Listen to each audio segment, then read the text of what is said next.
So, welcome to the second lecture of Module 6. In this lecture today, we shall continue our discussion on powder feed based additive manufacturing system. So, this is going to be the content for the second lecture. We shall first discuss about the powder feed additive manufacturing process modeling. We shall discuss about the process parameters influencing the powder feed additive manufacturing, the catchment efficiency, stream characteristic, particularly the powder stream characteristic, bead profile, and then we shall discuss some of the major application of powder feed additive manufacturing, such as its application in realizing the large scale additive manufacturing parts, its capability of realizing the functionally graded materials, its capability of repairing or restoring the features, and of course its conventional capability, that is surface cladding. And also we shall discuss one of its nowadays emerging application, that is called as grid stiffened structures.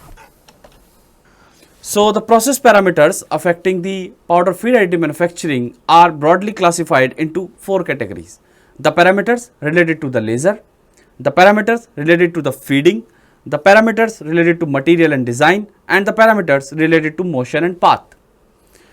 So the parameters those are associated with laser are like the power of laser, the diameter of the beam, the beam profile means the intensity profile, whether it is TEM00, the transverse electromagnetic mode, and then the working distance. Working distance is nothing but the distance in which we assume that the laser is workable. The diameter changes from capital D, then its minimum diameter to small d, and then to capital D. So this is called as working distance. Also the wavelength of the laser which we are using, because most of the time we are going to deal with metal, therefore 1 micron wavelength is preferable. Then the parameters related to the feeding of the powder. In that case, what type of nozzles we are using. We have seen in our last lecture the different types of nozzles which can be used to feed the material into the molten pool. Then the flow rate of the powder and the gas flow rate, and we have also seen in most of the additive manufacturing system a coaxial nozzle is used which utilizes mainly 3 ports for the gas flow: one to protect the optics, second to carry the powder, and third to protect the molten pool from the atmospheric gases. So the flow rate of these gases is another very important parameter for powder feed based additive manufacturing system. Then the parameters related to material and design, the material of the powder itself, diameter, distribution of the powder particles, shape of the powder particles, material of the substrate on which we are depositing, heat treatment of the substrate, geometry of the substrate, and the geometry of the deposited region. Let me explain to you these two important things. The first one is the geometry of the substrate, because sometimes we may deposit on a flat surface. Sometimes it may be possible that the substrate itself is curved like this, and in that case you can see the geometry of the substrate is changing, and hence therefore I have to maintain the parameters also in such a way that I will be able to maintain the particular distance between the nozzle and the substrate while depositing the new layer. And then another parameter is geometry of the deposited region. So for example, you are realizing any overhanging feature, then that will be another consideration, because in that case also you have to either tilt the table in such a way that your gun become perpendicular to the plane of deposition, or we tilt the gun. Then the next is the motion and path, by what speed you are scanning while depositing the material on a substrate, that is called as scan speed. What is the overlap between the two subsequent deposition tracks? What is the path of the deposition? Interlayer dwell time, after depositing of each layer how much time you are waiting to cool down the layer. And in some cases, if you are dealing with such hard materials, preheating is also required. So before depositing the next layer, we need to preheat the pre-built layer or the substrate in such a way that we reach to a certain amount of temperature, and then we deposit the next layer. So this is the overall picture of the process parameters influencing the powder feed additive manufacturing. Now let us discuss about a very important phenomena As we know that the laser cladding is the build process in powder feed additive manufacturing. Therefore, let us discuss a little bit more about this particular technique. So, laser cladding, where it was invented, I have already mentioned this, was something like this. It was shown by Professor William Steen, where I have already mentioned there is a CO2 laser coming from here, high power CO2 laser, creating a molten pool, and from the side we are feeding the powder into the molten pool. But soon after that, the system was converted by Professor William Steen in such a way, where there was a conical nozzle and the powder was flowing through this annular nozzle, and the laser was coming at the center, and this was creating the molten pool, and the powder was fed in a conical way surrounding it. There were of course two reasons for that. One, to obtain the omnidirectionality,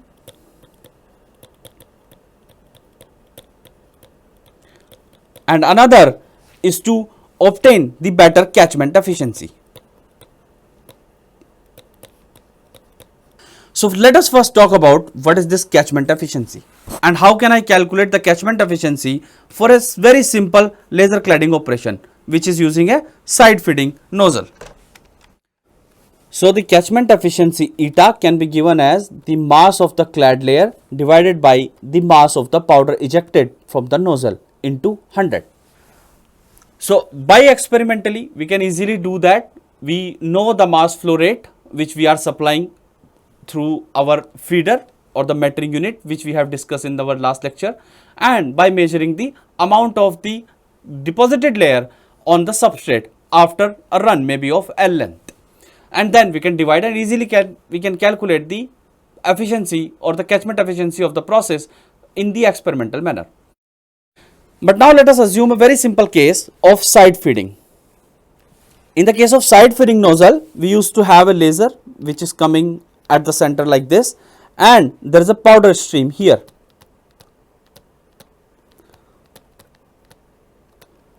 Assume that this powder stream nozzle is tilted at an angle theta from vertical.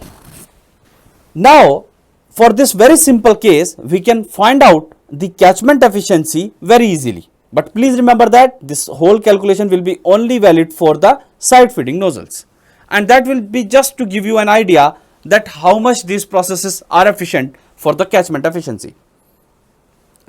So first of all, to find out the catchment efficiency, it will depend on two things.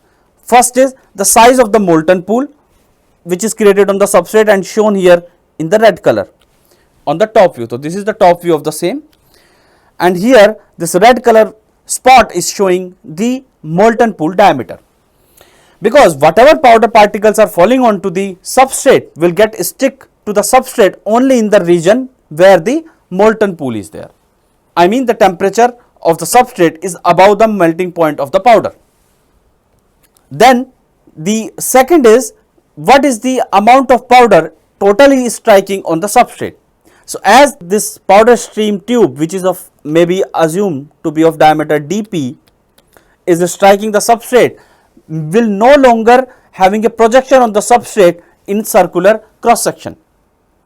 Instead, the projection of this or the cross section of this particular tube on the substrate will be elliptical. That is obvious. Now our aim will be to find out these two areas, the area of the molten pool that I am writing as AM, and the area of this powder stream striking on the substrate, and that I am writing as AP. So of course, to find out AP, I already know dP. So to find out AP, it will be very easy for me. AP will be equals to the length of the minor axis B into the length of the major axis C into pi by 4.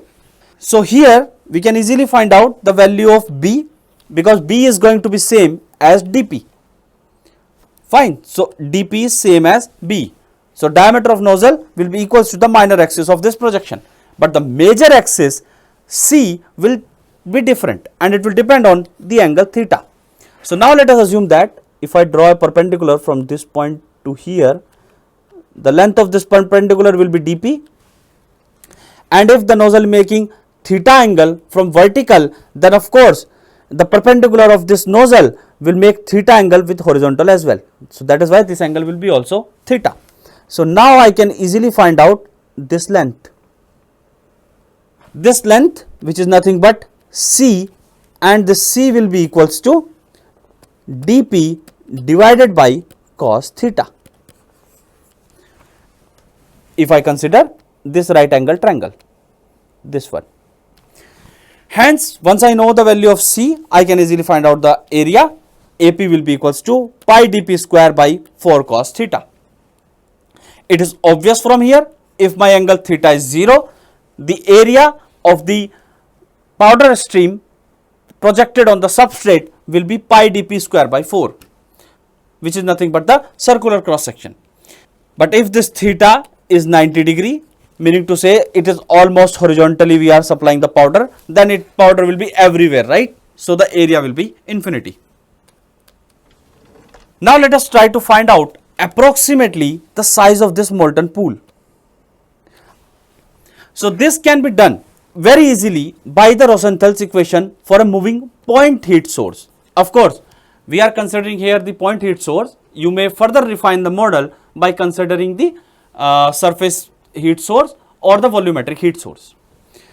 And if it is a point heat source, by the Rosenthal equation, it says, so if it is a moving point heat source, the Rosenthal equation says T minus T naught will be equals to P naught divided by 4 pi K exponential minus V zeta by 2 alpha into exponential minus VR by 2 alpha, where T is the temperature anywhere at a distance R in the molten pool, T naught is the ambient temperature, alpha is the thermal diffusivity, V is the travel speed, xi is nothing but x minus Vt, and it is the distance along the travel direction in which you are moving your laser beam. For example, you are moving in this direction, so xi will be nothing but measured in this direction.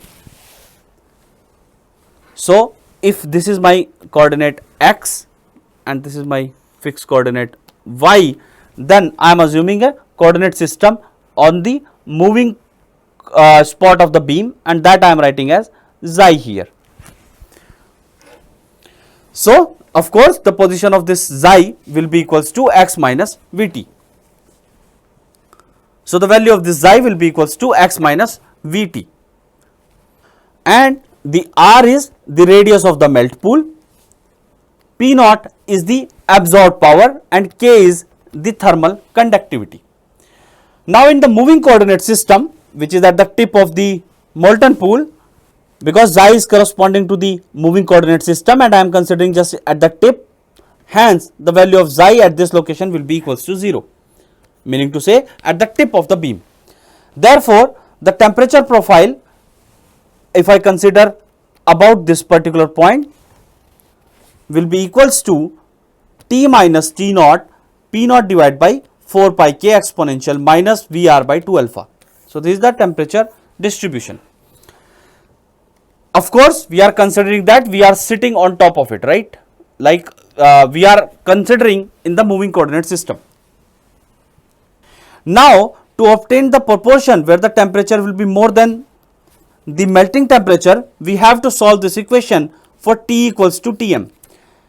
Meaning to say, we are trying to find out the boundary of this or the value of this R where the temperature will be greater than Tm. So let us put T equals to Tm in this equation, and finally you will have this expression. Now of course from this equation we can easily find out the value of R, but let us further simplify it. Of course this equation itself is quite simplified and you can use it directly to find out this radius of the zone. Inside that the temperature is greater than the melting temperature, but let us further simplify it, and I am trying to do the Taylor expansion for this particular expansion. We know that e to the power minus x about 0 can be written as 1 minus x plus x square by 2 factorial and so on. So let me neglect all the terms coming here, all the terms except the one. In that case, if I consider this to be 1 approximately, then if I put this expression also on the left side, then this whole term will be equals to 1, and as a result approximately the radius of this melt pool will be equals to P naught divided by 4 pi k into Tm minus T naught. So, this is an approximation to find out the radius of the melt pool. Now, assume that there is a uniform intensity distribution of the beam projected. So, this is the beam coming, and we are assuming that it is having a uniform distribution of the intensity. Therefore, the area of the beam on the substrate will be equals to pi r square. Hence, it will be P naught square divided by 16 pi k square Tm minus T naught whole square. Now, I have got the area of the molten pool, and I have got the area of the projected powder stream also on the substrate, and hence I can now find out easily the catchment efficiency. So, catchment efficiency eta for this simple case will be the area of the molten pool divided by the area or the projected area of the stream on the substrate into 100. Further, after simplifying it, I will get this expression, and from here, as I have considered several assumptions, let me consider that on what parameters actually the eta is proportional, that will be more appropriate. So, for the comparative study, of course, this catchment efficiency formula will work, but if you want to absolutely calculate this value of eta, it may deviate because of our lot of assumptions, such as considering the point heat source, considering the Taylor expansion for the expression coming there, and that too with neglecting the higher order terms. So, here you can see the catchment efficiency is directly proportional to P naught square cos theta divided by dP square k square into Tm minus T naught whole square. So, this is how you can find out the catchment efficiency of a side feeding nozzle in the laser cladding process. Now, let us consider a few examples. In the first example, in a powder feed based additive manufacturing process, an off axis nozzle is used to feed the material into the molten pool. If with the same setup and the laser power, the material is changed from material A to B. It is also given that if the melting point of the material A and B are same, but the thermal conductivity of material B is 4 times higher than the thermal conductivity of material A, then find out the ratio of the catchment efficiency for both the materials. So, in summary, it is saying that the thermal conductivity of material B is 4 times the thermal conductivity of material A, and rest of the parameters are same. It is very much similar like if we are considering copper and steel. Of course, there is a melting point difference, but the conductivity is around 8 times higher than the steel. So, it is very much similar case to that. So, let us see what happened if our substrate is showing a very high conductivity. So, in that case, if I just recall my formula of the catchment efficiency, and I took the ratio of the catchment efficiency for material A and material B, as other parameters are same, there will be a ratio of KB square divided by KA square. We know that KB is equals to 4 KA, and therefore eta A divided by eta B will be equals to 16. In other words, I can say the catchment efficiency for material A will be equals to 16 times higher than the catchment efficiency of material B. Therefore, more conductive the material is, less will be the catchment efficiency, and this is because the size of molten pool will be very small in those cases, and that is why in the case of the materials such as aluminium, copper, where the conductivity is very higher and reflectivity is also very high, the size of the molten pool is very small, and by keeping the same process parameters, if you run the setup, you will end up having very bad catchment efficiency. Another example, in a powder feed additive manufacturing system, the steel metal powder is injected using an off axis nozzle at an angle of 60 degree from vertical through a nozzle of diameter 5 mm. If the laser power is 1 kilowatt, find out the catchment efficiency of the process. So it is very straightforward question. It is also given to you that melting point of the steel is 1425 degrees centigrade. The ambient temperature is 25 degrees centigrade. Thermal conductivity is 50 watt per meter Kelvin. So we know the formula for the catchment efficiency for side feeding nozzle. It says the catchment efficiency equals to P naught square. We know the value of P naught. P naught is given to us 1 into 10 to the power 3 watt. Cos theta, theta is also given to us, and that is 60 degree. The angle between the powder feed nozzle and the vertical axis, that is 60 degree.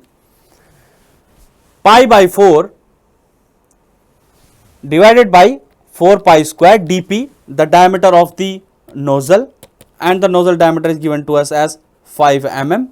Therefore, I can write it as 5 into 10 to the power minus 3 meter into K, that is given here 50 watt per meter Kelvin, into Tm minus T naught whole square. So I know Tm also and T naught as well. So after keeping all these parameters here, I will find that the catchment efficiency is coming around 10%. So this is typical catchment efficiency, even it is less than what I have predicted here in the case of the side feeding laser cladding press processes based on powder as a raw stock material. So with this, thank you very much.